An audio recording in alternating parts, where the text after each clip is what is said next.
Shalom, salam sejahtera. Renungan malam seiman pada malam hari ini berjudul Satu-satunya Pengharapan. Berpalinglah kepadaku dan biarkanlah dirimu diselamatkan, hai ujung-ujung bumi.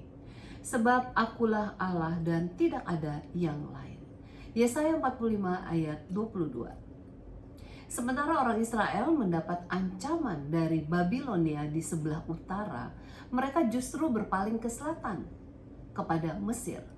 Berbagai amaran telah diberikan Tuhan agar Israel jangan takut. Sebagaimana yang tertulis dalam ayat inti yang disebutkan di atas tadi. Bani Israel diundang untuk memandang ke atas, sebab itulah satu-satunya pengharapan untuk memperoleh keselamatan. Pandanglah kepadaku, biarkanlah dirimu diselamatkan. Namun sedihnya mereka sama sekali tidak mengindahkan undangan Tuhan. Akhirnya mereka mengalami kehancuran. Memandang kepada Tuhan sebagai satu-satunya pengharapan adalah satu kebenaran yang dinyatakan Alkitab. Dalam hal ini, hamba Tuhan Nyonya Ellen G. White menyatakan dalam bukunya Christ Lesson halaman 110. Kristus adalah kebenaran. Perkataannya adalah kebenaran dan memiliki makna yang lebih dalam daripada yang kelihatan di permukaan. Seluruh perkataan Kristus memiliki nilai yang lebih dalam daripada kalau kita hanya membaca sekilas saja. Pikiran yang diterangi oleh Roh Kudus dapat memahami nilai yang berharga dari perkataan Kristus. Kita ingat pengalaman orang Israel di padang belantara saat mereka mengalami banyak kematian sebab dipatuk oleh ular berbisa. Kalau kita baca di dalam buku Bilangan, Musa diminta untuk membuat ular tembaga. Dan barang siapa yang hanya memandang ular tembaga tersebut akan hidup. Jadi di sini kita dapat melihat tidak cukup hanya sekedar membuat ular tembaga.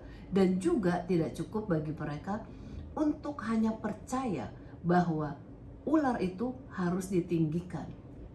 Tetapi mereka harus memandang kepada ular tembaga tersebut agar jangan mati.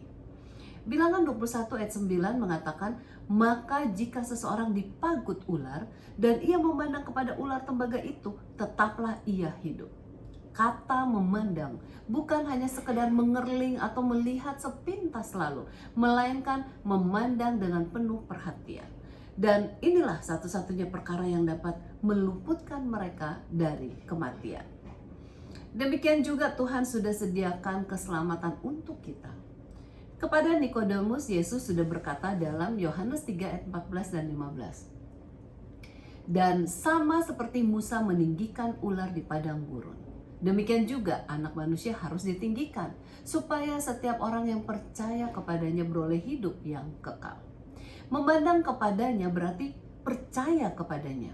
Dan hanya orang yang percaya kepada Yesus akan mengikutinya. Kiranya kita akan terus memandang kepada Yesus sebagai gantinya memandang kepada diri kita sendiri. Ataupun memandang kepada orang lain atau benda yang ada di dunia ini. Yesus adalah satu-satunya jalan keselamatan kita. Tuhan Yesus memberkati.